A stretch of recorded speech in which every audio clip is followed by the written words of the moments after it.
उस अधिकार के बारे में जो अधिकार आपके सभी अधिकारों को सुरक्षा प्रदान करता है, जो अधिकार आपके सभी अधिकारों को सुरक्षा प्रदान करता है। ये इस अधिकार को हमारे संविधान के निर्माता डॉक्टर भीमराव अंबेडकर साहब ने क्या कहा है? क्या कहा है? हृदय और आत्मा कहा है। क्या कहा है? हृदय और आत्मा कहा है। और ये अधिकार है आपका भारतीय संविधान में उपचार का अधिकार। भारतीय संविधान में उपचार का अधिकार, उपचार का अधिकार, ये अधिकार सबसे महत्वपूर्ण है। संवैधानिक उपचार का अधिकार, ये अधिकार आपको यह अधिकार देता है कि अगर आपके मौलिक अधिकारों के साथ किसी भी प्रकार का कोई खिलवाड़ हो रहा है तो आप न्यायालय जाकर अपने मौलिक अधिकारों को सुरक्षित कर सकते हैं। ये अधिकार वो अधिकार है। इसीलिए बाबा साहब अंबेडकर ने इस अधिकार को क्या कहा? संविधान की हृदय और आत्मा कहा। हृदय और आत्मा कहा, क्योंकि यह अधिकार आपको वो अधिकार मुहैया करा रहा है जिसके माध्यम से आप अपने पांचों अधिकारों को सुरक्षित करते हैं। आप अपने पांचों मौलिक अधिकारों को सुरक्षित करते हैं। अगर आपने जय भीम मूवी देखी हो तो जय भीम मूवी में आपको यही दिखाया गया है। इसी अधिकार के बारे में आपको विस्तार से बताया गया है। उस व्यक्ति को बिना कारण गिरफ्तार कर लिया जाता है, सिर्फ एक झूठे आरोप में कि तूने चोरी की, शक है उसके ऊपर कि तूने चोरी की है ना, इसी आधार पर तो गिरफ्तार किया जाता है ना उस व्यक्ति को, कि उसके ऊपर शक होता है उन्हें कि तूने चोरी की है, कि तूने चोरी की है, और उसे ले जाते हैं, जेल में बंद कर देते हैं। और जो वर्णित प्रक्रिया है, वर्णित प्रक्रिया क्या है? कानूनी प्रक्रिया क्या है किसी भी व्यक्ति की आजादी छीनने की? क्या है भाई? कि जब भी हम किसी व्यक्ति को गिरफ्तार करेंगे तो हम उसे 24 घंटे के अंतर्गत न्यायालय के सम्मुख प्रस्तुत करेंगे और फिर न्यायालय निर्धारित करेगा कि उसकी गिरफ्तारी उचित है या अनुचित है। उसे जेल भेजा जाएगा या उसे छोड़ दिया जाएगा। लेकिन उस व्यक्ति के साथ ऐसा कुछ भी नहीं किया जाता है।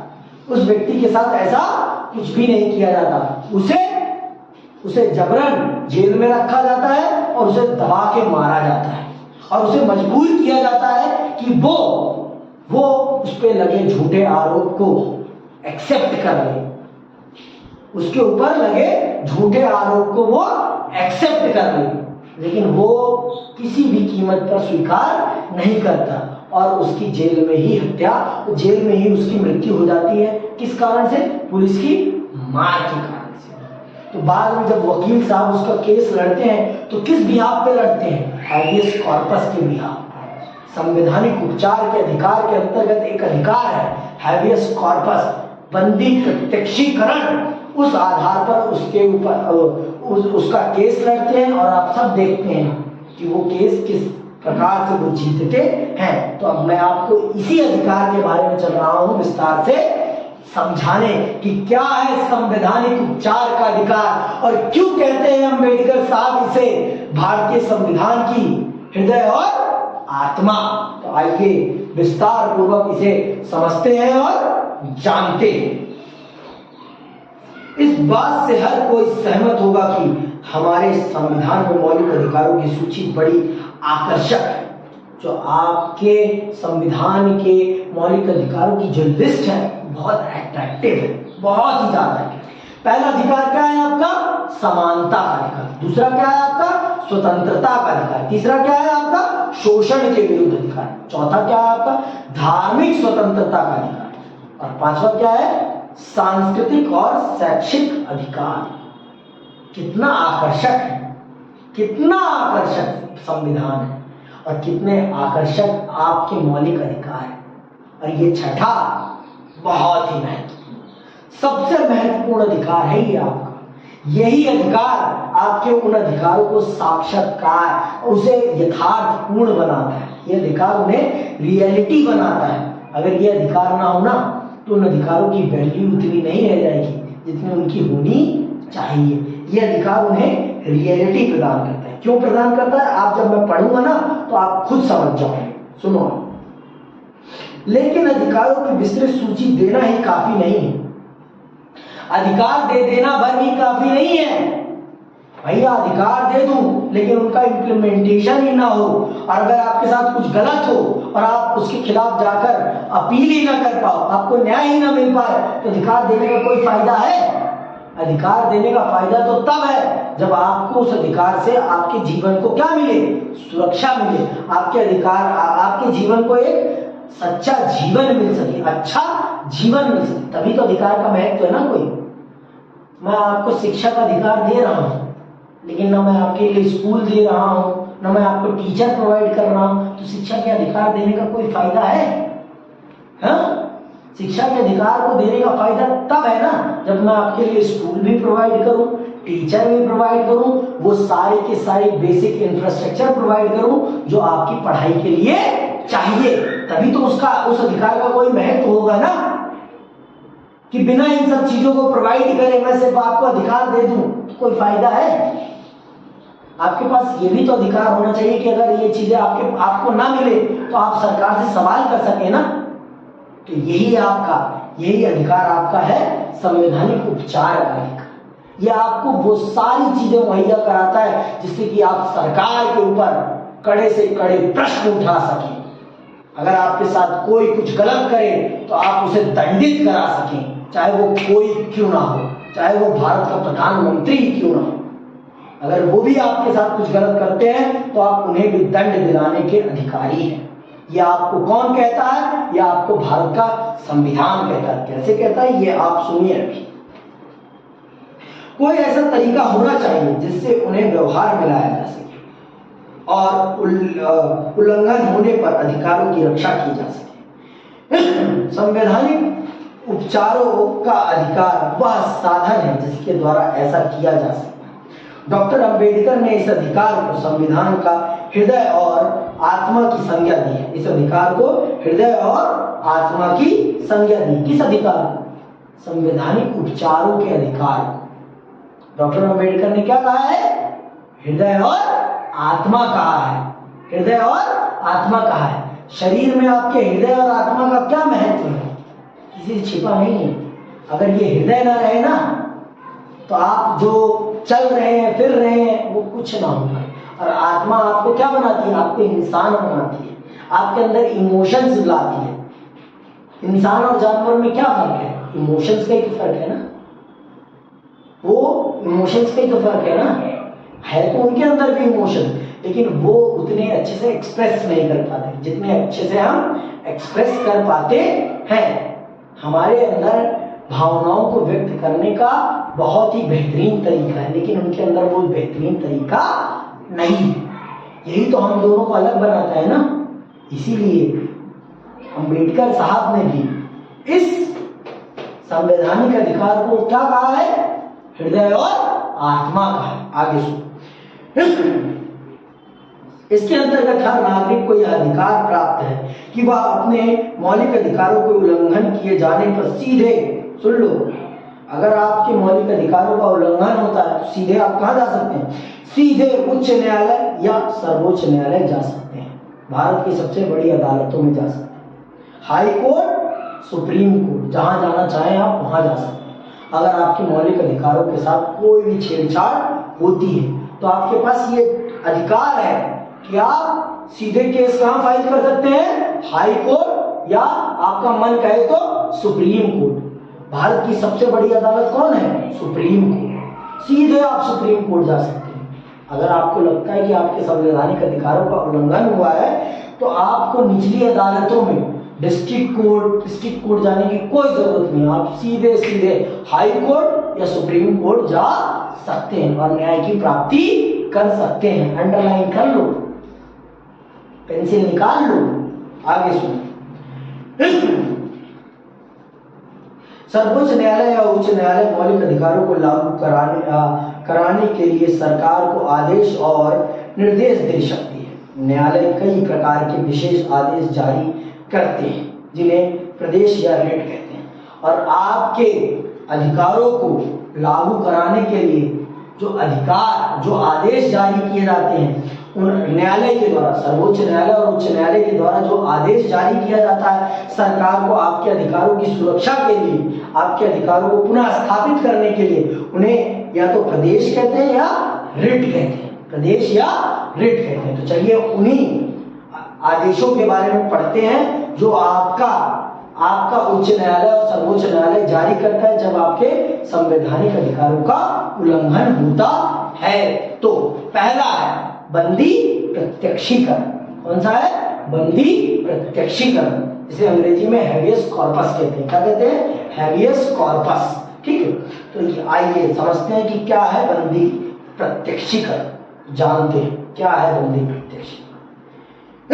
जो मैंने अभी आपको एक उदाहरण बताया ना, जय भीम वाली मूवी में, जब किसी को बेवजह गिरफ्तार कर लिया जाता है और उसे वर्णित प्रक्रिया के अनुसार न्यायालय के सामने प्रस्तुत नहीं किया जाता, तब या किसी को जब निवारक नजरबंदी के अंतर्गत गिरफ्तार किया जाता है, जब उसके घर वालों को लगता है कि इनके साथ जेल में कुछ गलत किया जा सकता है, तो वो सीधे न्यायालय में जाकर इस बात की गुहार लगा सकते हैं कि उनके घर वालों को बेवजह गिरफ्तार किया गया है।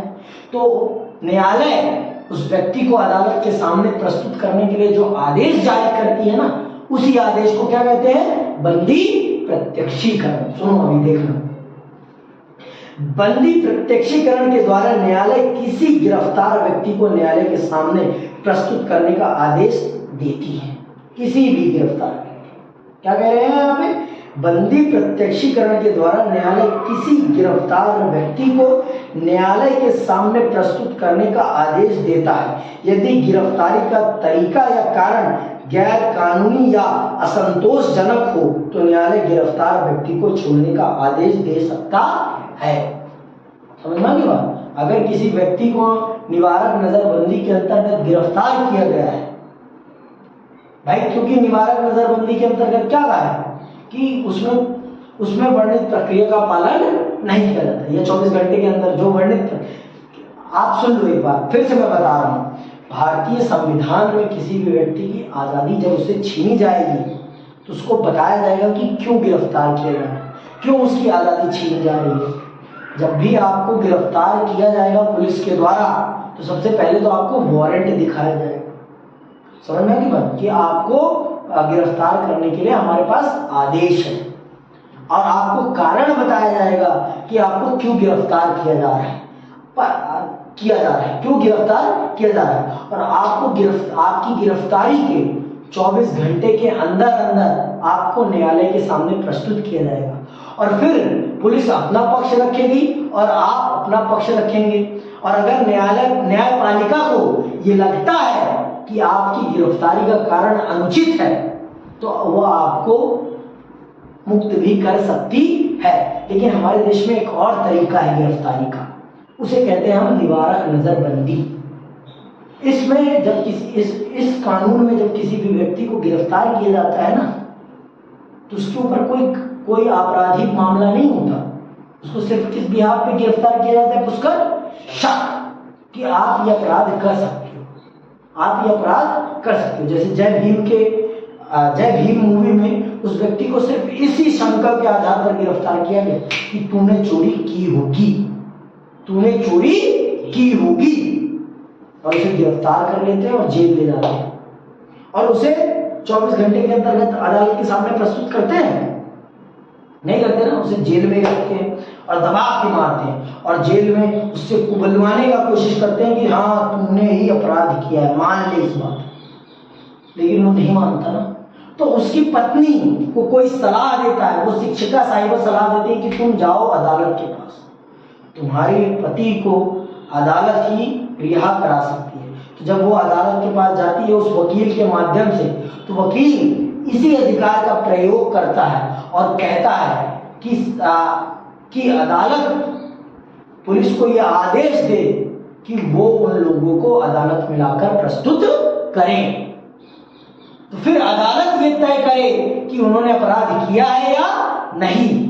तो ये है, तो आपकी बंदी प्रत्यक्षीकरण में यही है कि किसी भी व्यक्ति को अगर गैर कानूनी तरीके से गिरफ्तार किया गया है तो उसके घर वाले अदालत जाकर इस अधिकार का प्रयोग करके उस व्यक्ति के गिरफ्तारी का कारण जान सकते हैं, और अगर उसकी गिरफ्तारी का कारण गैर कानूनी है तो उसको आजाद करा सकते सकते हैं। तो इस प्रकार से ये आपके स्वतंत्रता के अधिकार को सुरक्षित करता है।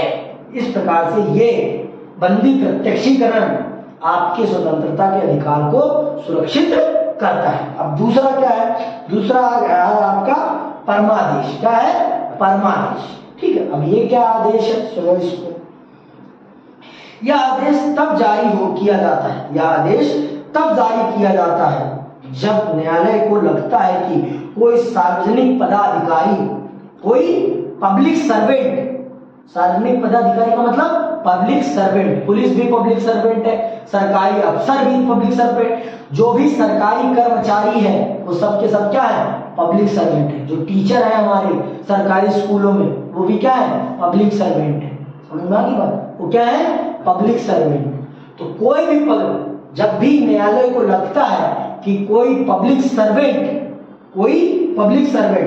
जब भी न्यायालय को लगता है कि कोई सार्वजनिक पदाधिकारी अपने कानूनी और संवैधानिक दायित्वों का पालन नहीं कर रहा और इससे किसी व्यक्ति का मौलिक अधिकार प्रभावित हो रहा है।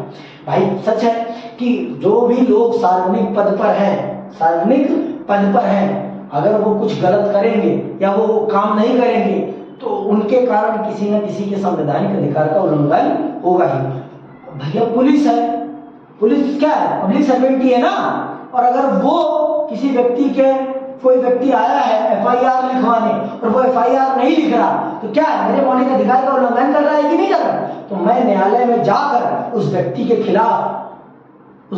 खिलाफ केस कर सकता हूं और फिर न्यायालय उसे आदेश देगी कि अगर तुम इसका केस नहीं, इसके द्वारा दी गई शिकायत को नहीं एक्सेप्ट करोगे तो तुम्हारी नौकरी मैं खा जाऊंगा। न्यायालय कह सकता है, क्योंकि न्यायालय के पास ये अधिकार है हमारे अधिकारों की रक्षा करने का। पहले ही बता दिया मैंने, पहला संविधान का पहला अधिकार ही यही है, संविधान का पहला दायित्व यही है, कर्तव्य यही है कि वो आपको विश्वास दिलाए और आपको इस बात का विश्वास दिलाए कि अगर आपके साथ कुछ गलत होता है तो वो आपको और आपके अधिकार को सुरक्षित करेगा। संविधान का पहला कर्तव्य यही है ना, तो वही। तो इस तरह से परमादेश जारी करके उस व्यक्ति को, उस पदाधिकारी को यह आदेश देता है कि तुम इनकी शिकायत का निवारण करो, क्योंकि तुम्हारे कारण इनके मौलिक अधिकार का उल्लंघन हो रहा है। अगर तुमने निवारण नहीं किया तो हम तुम्हारा निवारण कर देंगे, समझ में आई बात? क्योंकि तुम मेरे द्वारा दिए गए किसी व्यक्ति के अधिकार का उल्लंघन करवा रहे हो, तुम्हें ये दायित्व नहीं है, तुम्हारा काम है जनता की सेवा करना, तो तुम सेवा करो। तो ये जान लो आप, डीएम भी जनता का सेवक है और प्रधानमंत्री भी जनता के सेवक है। और अगर प्रधानमंत्री के कारण भी किसी व्यक्ति के मौलिक अधिकार का उल्लंघन होता है तो वो व्यक्ति न्यायालय जा सकता है, प्रधानमंत्री को मजबूर कर सकता है, प्रधानमंत्री को यह आदेश होगा, क्योंकि वो भी क्या है? एक सार्वजनिक पद पर है, इसीलिए उनके ऊपर भी ये आदेश जारी होगा, परमादेश जारी होगा और वो फिर उस व्यक्ति की समस्या का समाधान करने के लिए बाध्य है। क्यों? क्योंकि वो एक सार्वजनिक पद पर है। अब तीसरा सुनो, निषेध आदेश। निषेध आदेश, निषेध का मतलब क्या होता है? रोकना। निषेध का मतलब क्या होता है? रोकना। ठीक है, सुनो। जब कोई निचली अदालत अपने अधिकार क्षेत्र का अतिक्रमण, मतलब अपने ज्यूरिसडिक्शन से बाहर जाके किसी मामले की सुनवाई करती है तो न्यायालय रोक सकती है। मान लो ये चीज आपकी ज्यूरिसडिक्शन में नहीं आता, आपके न्यायिक अधिकार में नहीं आता, ये मामला आपके न्यायिक अधिकार में नहीं आता, फिर भी आप उस मामले में इंटरफेयर कर रहे हो तो अदालत, न्यायपालिका, सर्वोच्च न्यायालय या उच्च न्यायालय इस आदेश को जारी करके आपको वो काम करने से रोक सकती है। आपको वो काम करने से, वो आदेश वो काम करने से रोक सकती है कि आप ये काम नहीं कर सकते, क्योंकि ये आपके क्षेत्राधिकार में नहीं आता। भाई प्रिंसिपल का काम प्रिंसिपल करेगा, टीचर का काम टीचर करेगा, वाइस प्रिंसिपल का वाइस का, सबका काम बटा है ना। और अगर कोई किसी के काम में इंटरफेयर करेगा तो क्या होगा? काम खराब हो जाएगा ना। तो इसी प्रकार से जब कोई निचली अदालत किसी और उचली अदालत या उससे ऊपर की अदालत के मामले में इंटरफेयर करती है, तब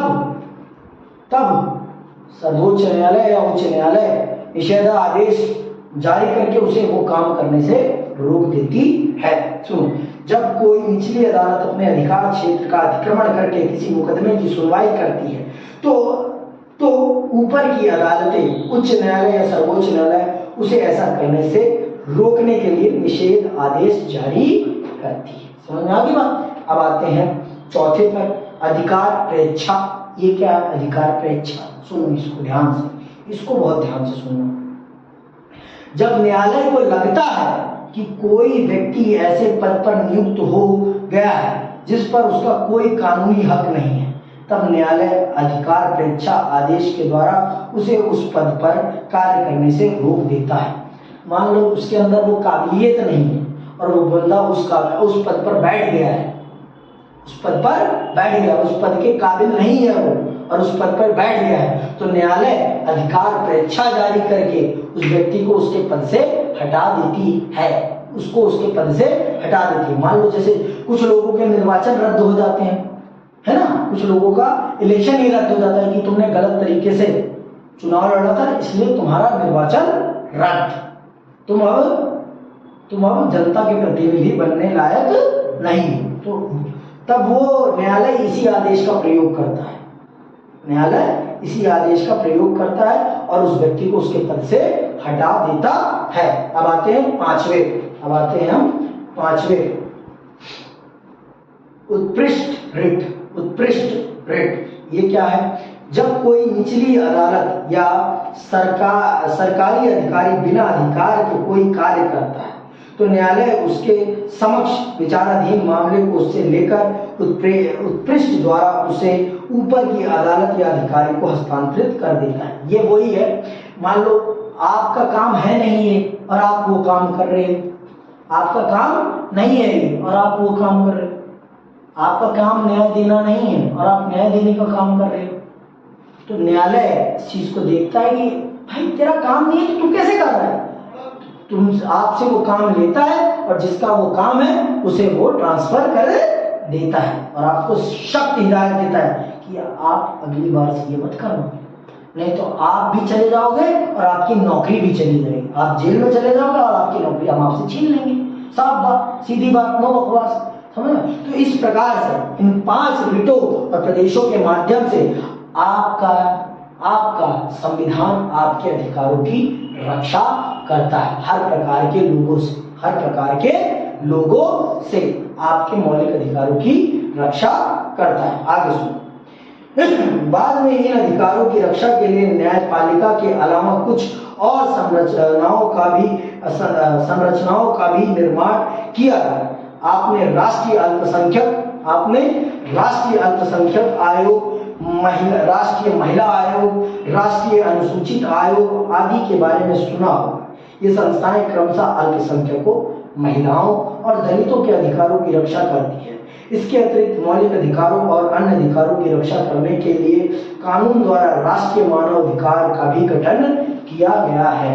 संविधान के अतिरिक्त भी कुछ संस्थाएं हैं जो आपके अधिकारों की रक्षा करने के लिए तत्पर है, जिनमें से मैंने आपको नाम बताया, महिला आयोग है, राष्ट्रीय अल्पसंख्यक आयोग है, अनुसूचित आयोग है और आपका मानव अधिकार आयोग है जो आपके अधिकारों की सुरक्षा करते हैं। तो आज के लिए बस इतना ही। ये वीडियो बहुत ज्यादा महत्वपूर्ण है, तो इसे जानना, समझना, सुनना बहुत जरूरी है। और अगर आपके मन में कोई भी प्रश्न है तो आप अपने कमेंट बॉक्स में हमारे अपने प्रश्न लिखें, मैं उसका जवाब देने का प्रयास करूंगा। इसी के साथ जय हिंद, जय भारत।